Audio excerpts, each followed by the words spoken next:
सबसे पहले इसमें क्या करेंगे, 5 को कॉमन निकालेंगे, ठीक है।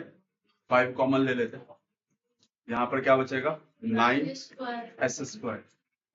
यहाँ पे बताओ क्या बचेगा 6/5 आ जाएगा। यहाँ पर पता है ना क्यों आएगा 6/5 और यहाँ पे आ जाएगा v²। ये वाली लाइन समझ में आ गई कैसे हुआ है? किसी को डाउट है यहाँ पर? तो बेटा पूछते क्यों नहीं हो? मैं पूछूं क्या डाउट? ये कैसे आया? देखो जब भी हम कॉमन लेते हैं तो हमें अंदर ऐसे टर्म्स लिखने होते हैं जिसको मैं इससे मल्टीप्लाई करूं तो मेरा सेम यही वाला आंसर आ जाए। यही होता है ना कॉमन लेने का मतलब। तब सोचो मैंने जब 5 बाहर ले लिया तो मैं कौन से नंबर से अंदर वाले को मल्टीप्लाई करूं कि मेरा ये वाला आंसर आ जाए। तो देखो 6/5 को इससे मल्टीप्लाई करूंगा तो क्या यही आंसर नहीं आएगा? ये आपको सोचना पड़ेगा, ठीक है। एक सेकंड, ये 20 यहाँ पे क्यों आया आप समझ में आ गया? क्योंकि 5 से इसको मल्टीप्लाई करूंगा तो यही वाला आंसर आ जाएगा, ठीक है। मैंने यहाँ लिखा 2 into s into 3/5। बात तो एक ही होगी ना, 2 3 6/5s। हाँ एक ही बात है। अब देखो अब ये हमारा अंदर वाला जो पार्ट आ गया इसको हम क्या करेंगे, अपने फॉर्मूले के फॉर्म में लेकर के आएंगे इसको। तो ये 5 तो एज इट इज लिख दो, इसको क्या लिखोगे 3s²। अब देखो अब साइड में हमें लिखना था a की वैल्यू क्या आ गई यहाँ पर 3s। हम मिडल वाली टर्म लिखेंगे, लास्ट वाली टर्म लिखेंगे, इसको क्या लिखोगे v²। तो देखो अब यहाँ पे v की वैल्यू क्या आ गई आपकी v, ठीक है। और अब अपनी मिडिल टर्म लिख करके देखो, मिडिल टर्म हमारी क्या होती है 2ab। 2a की जगह पे क्या लिखेंगे हम 3s और b इसकी जगह पे क्या लिखोगे b की जगह पे b। देखो आगे हमारी टर्म अंदर वाली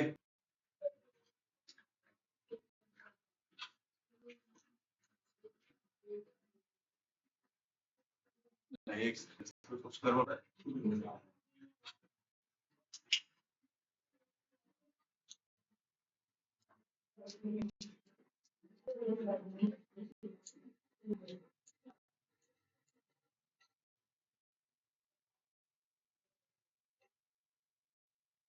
कॉमन लेने से सॉल्व नहीं हो रहा है, ये कॉमन लेने से सॉल्व नहीं हो रहा क्योंकि हमारी देखो बेटा यहाँ पे ना मिडिल टर्म नहीं बन रही ना। मिडिल टर्म हमारी ये आनी चाहिए थी, ये वाली नहीं, है ना। तो ये क्या कह रहे हो 2 into 3s into 1/5 क्यों 1/5 क्यों होगा 6 और नीचे 5 लेकिन नीचे 5 क्यों आ गया क्योंकि 5 कॉमन लिया है। हाँ देखो हमने ये a वाली टर्म बनाई अपने यहाँ पर, हमने ये b वाली टर्म बनाई अपने यहाँ पर। अब ना मुझे 2ab खुद से लिखना होता है, तो ये तुम्हारा 2ab इस मिडिल टर्म के इक्वल आना चाहिए तो ही फॉर्मूला लगेगा यहाँ पर। लेकिन मेरा 2ab इस मिडिल टर्म के इक्वल नहीं आ रहा, ठीक है। अब ये मिडिल टर्म के इक्वल नहीं आ रहा तो यहाँ पे फॉर्मूला यूज नहीं कर सकता। तो मुझे इसको ये s से सॉल्व नहीं होगा, हमें इसको क्या करना पड़ेगा रूट बना करके सॉल्व करना पड़ेगा क्योंकि कॉमन लेकर के सॉल्व नहीं हो रहा। क्या और कुछ कॉमन ले सकते हैं यहाँ पर?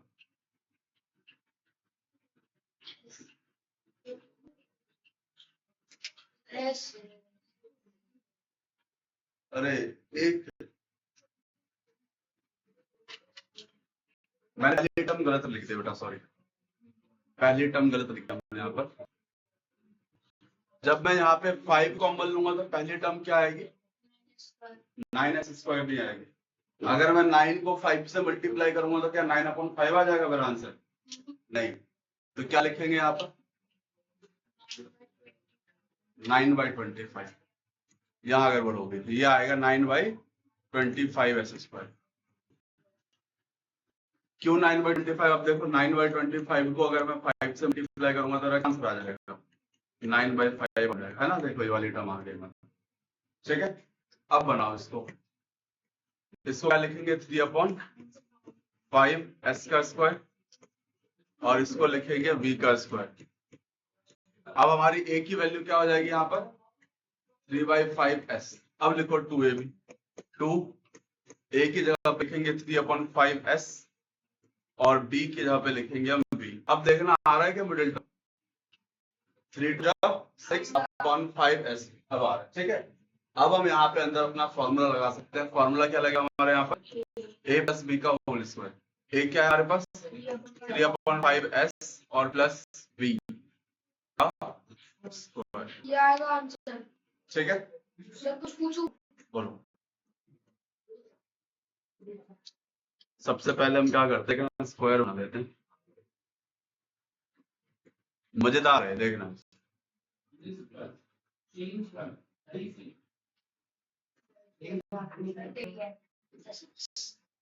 टेढ़ी है।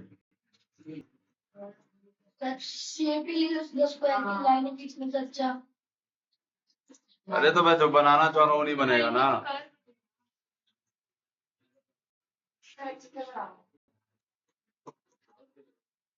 मतलब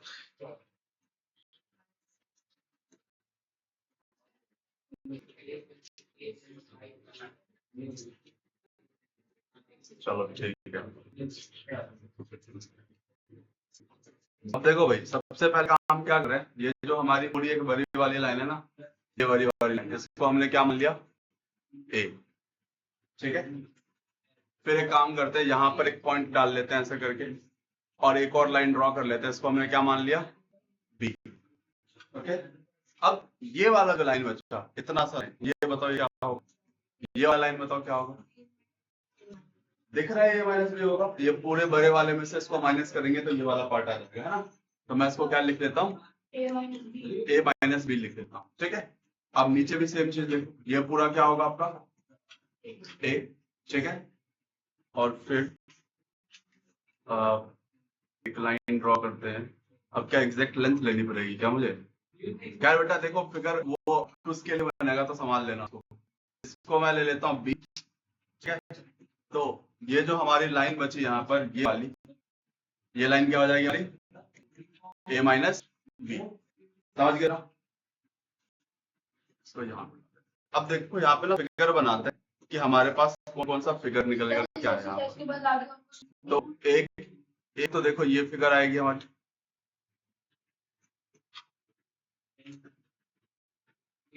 भले ही वो दिखने में तुम्हें स्क्वायर ना लग रहा हो, लेकिन देखो इसकी ये साइड क्या है ए माइनस बी, और ये वाली साइड भी क्या है ए माइनस बी, तो उसके दोनों साइड सेम अपोजिट वाले एडजेसेंट वाले तो क्या बनेगा स्क्वायर बनेगा। तो भले ये स्क्वायर लग नहीं रहा लेकिन ये स्क्वायर, ठीक है ना। ये स्क्वायर लग नहीं रहा बेटा, लेकिन इसके साइड के कारण ये स्क्वायर है।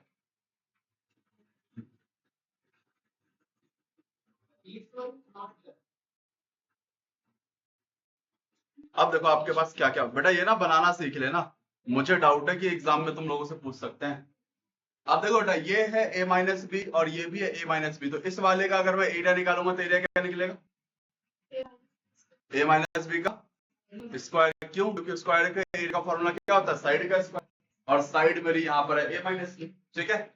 अब देखो ये वाला पार्ट है तुम्हारा बी, और ये वाला पार्ट कितना है ए माइनस बी, ये माइनस बी है ना। तो ये बी है, ये ए माइनस बी है, तो ये क्या बन गया आपके लिए रेक्टेंगल बन गया। रेक्टेंगल का फॉर्मूला क्या होगा लेंथ इंटू ब्रेड्थ, मतलब बी इंटू ए माइनस बी, ठीक है। ये वाला पार्ट देखो इतना, ये कितना था हमारे पास बी, और ये वाला कितना है हमारे लिए बी, बी तो ये देखो ना, ये यहाँ से आता बी है तो यहाँ से आता क्या होगा बी हो, तो ये वाला एरिया कितना आ गया बी स्क्वायर। ये वाला पार्ट देखो कितना ए माइनस बी, और ये वाला पार्ट क्या हमारा बी, तो इसका एरिया क्या होगा बी इंटू ए माइनस, ठीक है। अब ना मुझे इसमें फॉर्मूला क्या निकालना है ए माइनस बी का स्क्वायर, ये मेरे को निकालना है। मतलब मेरे को ये वाले स्क्वायर का एरिया निकालना है। अगर मैं देखूं तो अगर मुझे सिर्फ ये वाली वैल्यू चाहिए ए माइनस बी का स्क्वायर चाहिए, तो मुझे सिर्फ ये वाले स्क्वायर का एरिया चाहिए, है ना। ये वाले स्क्वायर का एरिया कैसे आएगा, अगर मैं पूरे बड़े वाले स्क्वायर में से इन तीनों का एरिया माइनस कर दूं, देखो ध्यान से, इस पूरे बड़े वाले स्क्वायर में से इसका स्क्वायर इसका एरिया माइनस कर दूं तो ये वाला क्या आ जाएगा। तो ए माइनस बी स्क्वायर निकालने का फॉर्मूला क्या है, पूरे बड़े वाले स्क्वायर का एरिया। बताओ बड़े वाले स्क्वायर का एरिया क्या होगा, हाँ तो क्या होगा वो, ये भी a है और ये भी a है, तो बड़े वाले का स्क्वायर क्या होगा? a square. तो यहाँ पे लिख लो a स्क्वायर, और a स्क्वायर में से माइनस करेंगे क्या? इन तीनों का सम। ठीक है, तो पहला क्या था तुम्हारा? b इंटू ए माइनस बी। दूसरा क्या है हमारा? b इंटू ए माइनस बी। और तीसरा है हमारा b स्क्वायर। इन तीनों का सम माइनस कर देंगे इसमें से। जहां तक समझ में आ गया? क्या करें? सॉल्व करो इसको। ये तो आ गया ए स्क्वायर माइनस, यहां पर क्या आएगा? ए बी और माइनस बी स्क्वायर आएगा ना। फिर यहाँ भी आएगा प्लस का ए बी और माइनस का बी स्क्वायर, और यहाँ क्या बचा? प्लस का बी स्क्वायर। तो देखो, एक बी स्क्वायर माइनस का, एक बी स्क्वायर प्लस का, ये तो कट गया। अब क्या बचेगा? ए स्क्वायर माइनस ब्रैकेट लगा दो, A B plus A B क्या आ गया? 2ab और माइनस का बी स्क्वायर। ब्रैकेट जब हटाओगे ए स्क्वायर, ये माइनस के साइन के कारण ये क्या बन जाएगा? माइनस 2ab, और ये माइनस क्या बन जाएगा आपका? Plus B square. तो ये आ गया हमारा फॉर्मूला किसका?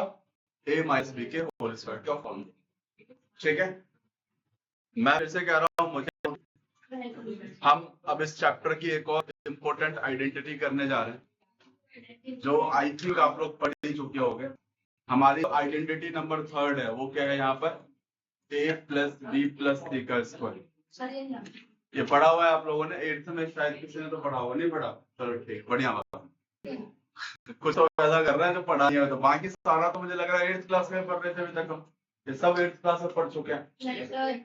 देखो, इसका ना पहले मैं फॉर्मूला लिख देता हूँ। इसका फॉर्मूला होता है A square plus B square plus C square. याद करना बहुत आसान है इसको। पहले तीनों का स्क्वायर लिख दो, ठीक है, और फिर सबके साथ 2 2 लगा दो, और दो नंबर को मल्टीप्लाई करते चलो। 2 लगा के पहले किसको मल्टीप्लाई करेंगे? ए बी को। फिर 2 लगा के किसको मल्टीप्लाई करेंगे? बी सी को। फिर 2 लगा के किसको मल्टीप्लाई करोगे? सी ए को। बस इसका ये फॉर्मूला, ये याद करने की इसकी सबसे छोटी ट्रिक। ऑल्दो अगर तुम इसको भूल जाते हो एग्जाम में, मान लो फॉर्मूला आपको याद नहीं आ रहा, इस पे बेस्ड क्वेश्चन आ गया, तो हम यहाँ पे ये सीखेंगे कि इसको हम डिराइव कैसे करेंगे मैथमेटिकली इस फॉर्मूले को। समझ में आ गए? तो देखो, अभी तक हमने क्या पढ़ा है? हमने ये वाला फॉर्मूला पढ़ लिया है कि a प्लस बी का होल स्क्वायर क्या होता है? A square plus 2ab plus B square. ये फॉर्मूला तो हमें मालूम है। तो मैं इसको डिराइव करने के लिए ना इस वाले फॉर्मूले को यूज करूंगा। कैसे यूज करोगे? सबसे पहले आप क्या करो? लेट कर लो। क्या करेंगे हम? सबसे पहले लेट कर लेंगे। मैं ये लेट कर लेता हूं कि जो b प्लस सी है ना, वो d के इक्वल। समझ में आया क्या करा मैंने? b प्लस सी को किसके इक्वल मान लिया मैंने? d के इक्वल मान लिया। अब देखो, a प्लस बी प्लस सी की जगह पे मैं क्या लिख सकता हूँ? क्या मैं डायरेक्टली लिख दूं a प्लस d का स्क्वायर? देखो, a की जगह पे a लिख दिया, और b प्लस सी को क्या मान लिया था? d मान लिया था। तो इस b प्लस सी की जगह पे डायरेक्टली लिख दो d। तो ये a plus B plus C का स्क्वायर किस पे कन्वर्ट हो गया? a प्लस d का स्क्वायर। अब हमको पता है कि इसका स्क्वायर कैसे निकालना, इसका फॉर्मूला पढ़े हुए। बताओ इसका स्क्वायर क्या होगा? a square plus 2ad plus d square. नहीं मानोगे ना तुम लोग, सारी छिड़के खा जाऊंगा मैं यहाँ पे। लो लो लो, इसकी लो, इधर दे दो। सर बैग से निकालेंगे बात सर, बच्चों को याद देखो बेटा, ये फॉर्मूला हमने लिख दिया, ठीक है। अब सिर्फ क्या करना है आपको? b की जगह पे जो तुमने वैल्यू मानी थी ना b प्लस सी, वो सिर्फ पुट कर दो जहां पर d है। तो यहाँ पर अगर मैं d की जगह पे वैल्यू डालूंगा तो क्या बन जाएगा? a plus B plus C का स्क्वायर।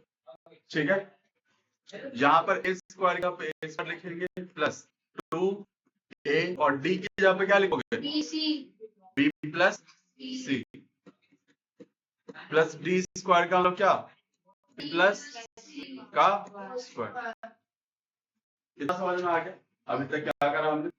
अब इसको सॉल्व करो।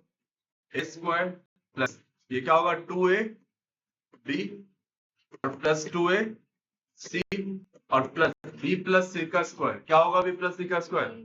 B square plus 2bc plus c square, यही होगा। यहां तक समझ में आ गया आप लोगों को? एक से अटेंडेंस जहां तक क्लियर हो गया कैसे सॉल्व हुआ। अब इसको आगे करते हैं। देखो जिसके साथ स्क्वायर है उसको पहले लिख दो, ए स्क्वायर प्लस बी स्क्वायर और प्लस सी स्क्वायर, और बाकी टर्म लिख दो 2ab प्लस 2bc और प्लस 2ac या 2ca, कुछ भी लिख दो। देखिए बात, देखो हो गया ड्राइव हमारा। ये डेरिवेशन इंपॉर्टेंट है, इसको नोट करो। क्वेश्चन नंबर 2 का फर्स्ट पार्ट क्या कह रहे हो, 16y स्क्वायर माइनस में 24y प्लस में 9। क्या तरीका था इसका, क्या करेंगे? 16 को लिख देंगे 4y, पहली वाली टर्म का स्क्वायर बनाएंगे, क्या बनेगा ये 4y का स्क्वायर, और यहाँ बगल में लिख लो एक वैल्यू क्या हो गई 4y, फिर आखिरी टर्म लिखोगे, क्या लिखोगे इसको 3 का स्क्वायर, यहाँ पे b की वैल्यू क्या हो गई आपकी 3। अब हमको मिडिल टर्म लिखनी है, यहाँ पे माइनस का साइन है तो बीच में क्या रखेंगे माइनस रखेंगे, माइनस रख लो 2ab, 2 into 6y a की जगह पे बेटा क्या आएगा हमारा 4y, a की जगह पे क्या आएगा 4y और b का पे क्या आएगा 3। अब देखो इन तीनों को मल्टीप्लाई करके क्या मिडिल टर्म आ रही है हमारी, आ रही है, तो ये हमारा फॉर्मूले पे चेंज हो गया। कौन से फॉर्मूले पे चेंज हो गया, a square minus square a square minus 2ab plus b square, किसका फॉर्मूला होता है वो a plus a minus b का whole square, a minus b का होल स्क्वायर, तो a की जगह पे 4y माइनस b की जगह पे रखेंगे माइनस 3 और उसका हो गया। आसान था ये। अब देखो ऐसे ही सेकंड वाला क्वेश्चन देखो, सेकंड वाला क्वेश्चन, चलो सेकंड वाला भी मैं कराता हूँ। देखो सेकंड वाले में क्या लिखा हुआ है 9/4 s स्क्वायर प्लस में 6 st है क्या प्लस 4t स्क्वायर। अगर 4 कॉमन ले लो। हाँ मैं यही पूछने वाला था, क्या मैं यहाँ पे कॉमन छोड़ दूं? हाँ सर, एग्जैक्टली मैं भी यही कह रहा था बेटा, पहले ना देखना है, ये नहीं कि हमने एक सीख लिया कॉमन लेना है तो कॉमन ले लो, पहले देखो कि क्या तुम पहले और आखिरी टर्म का स्क्वायर बना सकते हो कि नहीं बना सकते।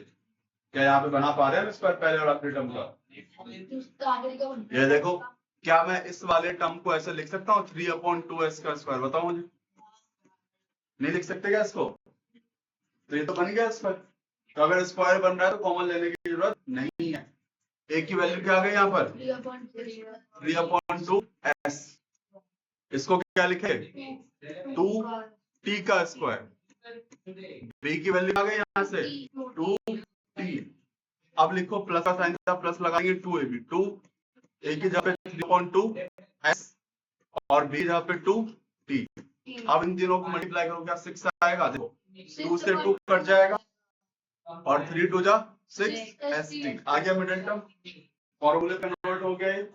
क्या फॉर्मूला लग जाएगा यहाँ पर a square 3/2s plus 2t का होल स्क्वायर, ठीक है। yes sir थर्ड पार्ट देखो इसका, square upon 9 थर्ड पार्ट क्या है m square upon 9 plus mk upon 3 plus k plus k square upon 4 plus 2n plus 9 2mn yes और plus 9n square.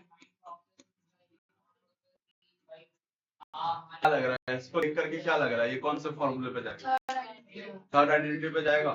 लेकिन क्या ये आइडेंटिटी के फॉर्म में लिखा हुआ है, ये बताओ। जब हम आइडेंटिटी पढ़ते हैं तो हमारी पहली 3 टर्म पे क्या चाहिए, हमको स्क्वायर चाहिए। यहाँ पे देखो पहली 3 टर्म पे आपको स्क्वायर दिख रही है क्या, नहीं।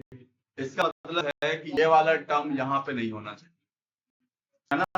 यहाँ पे कौन सा टर्म होना चाहिए, ये वाला, क्योंकि इस पे मुझको स्क्वायर दिख रहा है, तो आप इसको क्या करोगे सिंपली रिप्लेस कर दोगे, कोई प्रॉब्लम नहीं। और बेटा यहाँ पे साइन मत चेक कर देना कि मैं इसको उठा के यहाँ से यहाँ ले जा रहा हूँ, उसको माइनस में लिख दिया तुमने।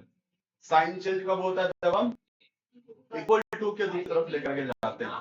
तो मैं क्या करता हूँ, पहले इसको ना फॉर्मूले के फॉर्मेट पे लिख देता हूँ और मैं डायरेक्टली कन्वर्ट करते हुए भी चलता हूँ। इसको मैं क्या लिखूंगा बताओ, m/3 का स्क्वायर और मैं इसकी जगह पे लिया 9n², तो उसको क्या लिखेगा 3n का स्क्वायर, और इसको क्या लिखोगे k/2 का स्क्वायर। अब देखो a b और c तीनों की वैल्यू आ गई हमारे पास। a की वैल्यू क्या आ गई हमारे पास m/3, b की वैल्यू क्या आ गई हमारे पास 3n, और c की वैल्यू हमारे पास क्या आ गई k/2। अब जो तुमने ये abc की वैल्यू निकाल ली है ना, इसको आगे पुट करो। क्या था हमारे पास 2ab 2bc 2ca, तीनों ये वैल्यू पुट करेंगे और देखेंगे क्या हमारी ये वाली टर्म आती है। अगर ये तीनों टर्म आ जाती है तो मेरा फॉर्मूला बन जाएगा। अगर एक भी नहीं आया तो फॉर्मूला यहाँ पर चेक करते हैं। पहली टर्म मेरी क्या थी 2ab, ठीक है, 2a की जगह पे क्या है यहाँ पर m/3, और b की जगह पे आएगा यहाँ पे 3n। बताओ इसको सॉल्व करो, क्या आंसर है 3 से कट गया, आ गया 2mn। तो देखो आ गया 2mn हमारा यहाँ पे एक टर्म आ गई। अगली टर्म क्या थी 2bc, 2b की जगह पे क्या है हमारे पास 3n, और c की जगह पे क्या है हमारे पास k/2। अब देखो 2 से 2 कट जाएगा, क्या आएगा 3nk, ये रहा 3n आ गया, प्लस आखिरी टर्म हमारी क्या थी 2ca, c की जगह पे k/2, और a की जगह पे क्या है हमारे पास m/3। सॉल्व करो 2 से 2 कट जाएगा km/3, km/में आ गई आखिरी टर्म हमारी, पूरे फॉर्मूले पे आ गया ये हमारा। अब इसका डायरेक्टली आंसर क्या लिख देंगे m/3 जो कि a है, प्लस 3n जो कि b है, और c क्या हमारा k/2 उसका। बेटा समझ में आया, कशिश समझ में आया, समझ में आ गया।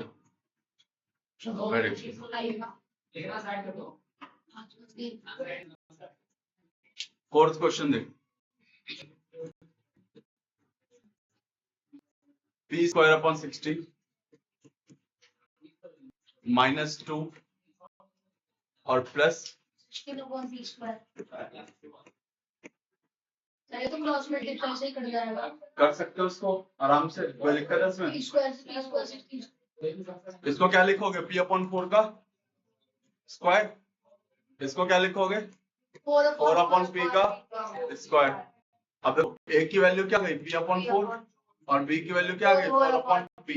हमें लिखना है -2ab, -2 a क्या पे p/4 और b क्या 4/p। तो ये तो पूरा कट गया, क्या बचेगा 2 बचेगा। आ गया हमारा फॉर्मूले पे, इसका आंसर क्या होगा p/4 -4/p का स्क्वायर। ठीक है, अब ये फिफ्थ वाला क्वेश्चन जरा करके दिखाओ मुझे। चलो करना है इस क्वेश्चन में, बस एक थोड़ा सा चेंज आ गया, वो क्या था माइनस का चेंज। देखो 9a² plus 4b² plus c² minus 12ab plus 6ac और -4b।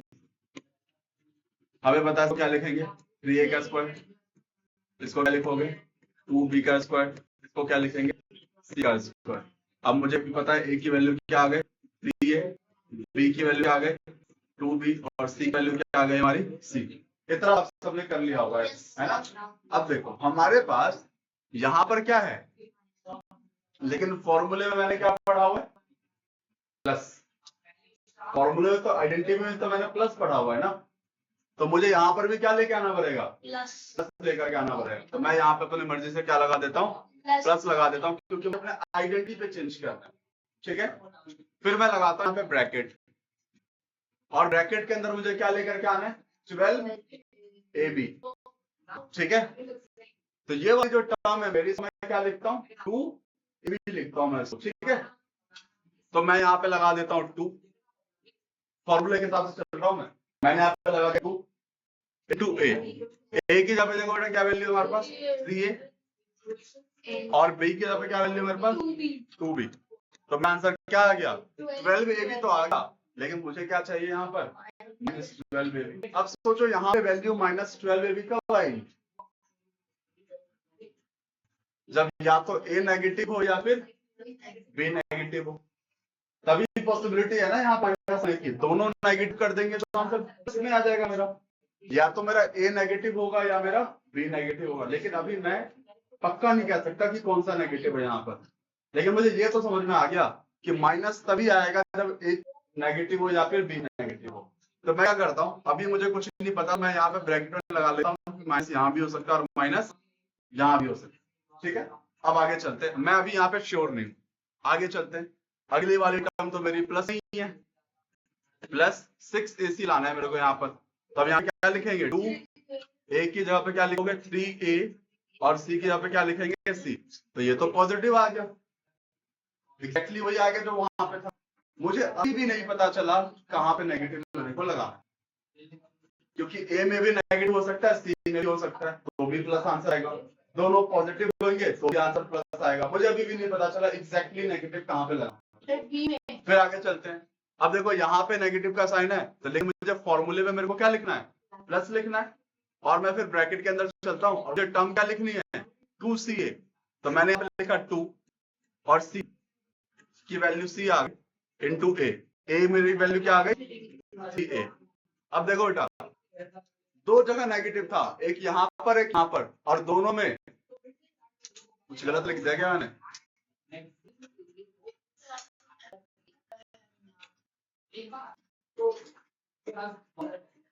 सर बी, अच्छा AC वाली टर्म पहले आ गई ना, यहाँ पे हमें BC वाली टर्म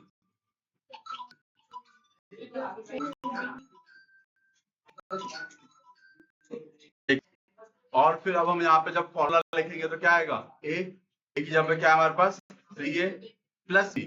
अब देखो प्लस और b की जगह पे क्या लिखोगे माइनस b और प्लस c का स्क्वायर। जब हम यहाँ से ब्रैकेट ओपन करेंगे तो क्या बन जाएगा 3a माइनस 2b और प्लस c का स्क्वायर।